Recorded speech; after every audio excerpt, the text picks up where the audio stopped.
Bismillahirrahmanirrahim. Assalamualaikum warahmatullahi wabarakatuh. Kaifa halukum jami'an? Atamanna lakum wa iyana sihhata wal afiyah. Amin ya rabbal alamin. Perkenalkan, nama saya Winda Priyani, NIM 21140202120. Saya mahasiswi UIN Imam Bonjol Padang, Fakultas Tarbiyah dan Keguruan, Program Studi Pendidikan Bahasa Arab. Dalam kesempatan kali ini, saya akan memaparkan kontribusi mahasiswa UIN Imam Bonjol Padang terhadap penanganan wabah COVID-19.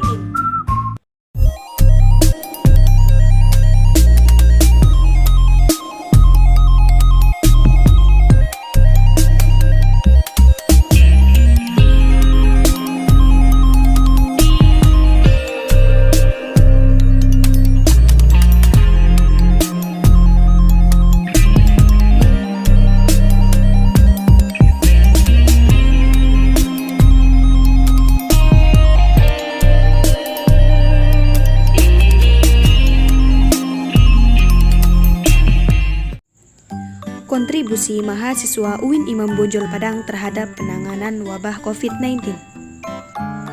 COVID adalah penyakit menular yang disebabkan oleh sindrom pernafasan akut coronavirus 2. Penyakit ini pertama kali ditemukan pada Desember 2019 di Wuhan, tepatnya ibu kota provinsi Hubei, China. Dan sejak itu menyebar secara luas di seluruh dunia. Mari kita kenali seperti apa gejala COVID itu. Pertama sampai hari ketiga, gejala seperti masuk angin, tenggorokan sedikit sakit, tidak demam, tidak lelah.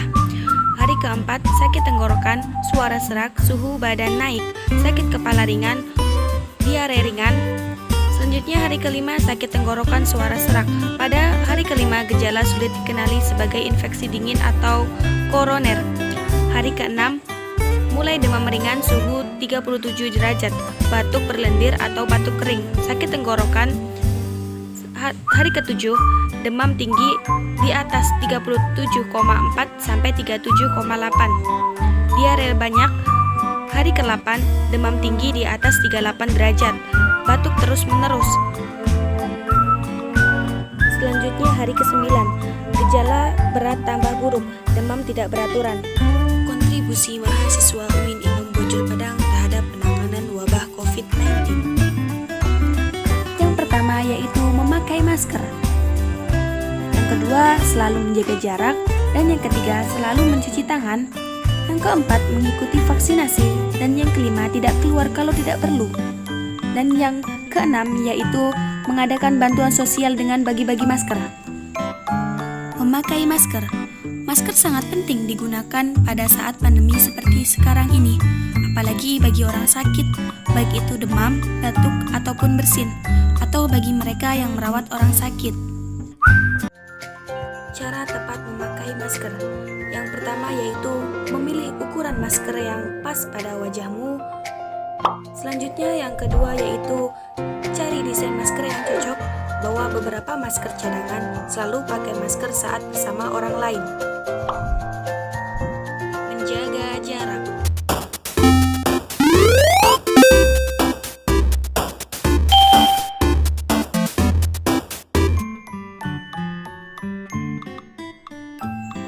Menjaga jarak.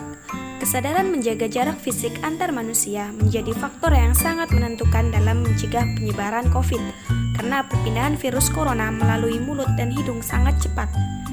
WHO menghimbau untuk melakukan physical distancing, yang hal ini bertujuan untuk memutus mata rantai virus corona yang hanya bisa hidup jika memiliki inang. Mencuci tangan menggunakan sabun. Menurut Kementerian Kesehatan, Direktorat Jenderal Pencegahan dan Pengendalian Penyakit, mencuci tangan dengan sabun mampu membersihkan kotoran dan merontokkan kuman pada tangan.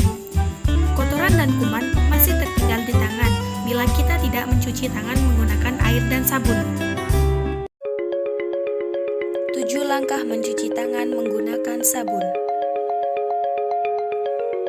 Yang pertama yaitu gosok sabun ke telapak tanganmu dengan merata. Kemudian Kemudian usap kedua punggung tangan kita dengan merata. Setelah itu bersihkan sela-sela jari, gosok kedua punggung jari bergantian.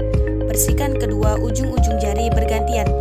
Lalu bersihkan kedua ibu jari bergantian. Kemudian bersihkan pada pergelangan tangan. Kemudian bilas dengan air bersih sampai busa hilang. Kibas-kibaskan tangan di udara lalu keringkan. Mengikuti vaksinasi.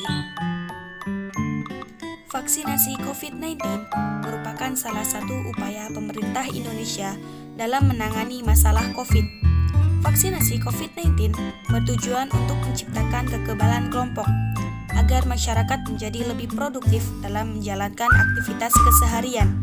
Selain itu, vaksinasi COVID-19 yang disuntikan kepada masyarakat sudah melalui serangkaian pengujian ketat sehingga dipastikan aman, bermutu, dan berkhasiat. Vaksinasi bertujuan untuk memberikan kekebalan spesifik terhadap suatu penyakit, sehingga jika suatu saat pasien terpapar penyakit tersebut, maka hanya akan mengalami gejala yang ringan. Memang semua individu tidak bisa tetap di rumah saja, karena adanya kebutuhan yang harus dipenuhi. Namun, jika masih bisa dilakukan di rumah, maka pertahankan. Penyebaran COVID-19 bisa berkurang dengan kita tetap di rumah saja, karena akan semakin sedikit peluang kita bertemu dengan kerumunan ataupun berkontak fisik dengan orang lain. Namun, apabila kamu tetap harus beraktivitas di luar karena adanya tuntutan pekerjaan atau yang lainnya, maka ada 5 tips protokol kesehatan aman saat pandemi. Yaitu yang pertama, selalu kenakan masker. Yang kedua, jangan lepas masker kecuali saat makan dan minum. Ketiga, bawa hand sanitizer. Yang keempat, gunakan alternatif pembayaran. Dan yang kelima, bersih-bersih setelah keluar dari rumah. Hal itu dilakukan sebagai upaya kita dalam menurunkan dampak penyebaran COVID-19 di negara kita. Oleh karena itu, marilah kita jaga diri kita dan orang di sekitar kita dari dampak penyebaran COVID-19 dengan tetap ikhtiar melakukan protokol kesehatan dengan benar. Mungkin hanya ini yang bisa saya sampaikan. Kurang dan kurangnya saya mohon maaf. Saya Winda Perliani pamit undur diri. Wassalamualaikum warahmatullahi wabarakatuh.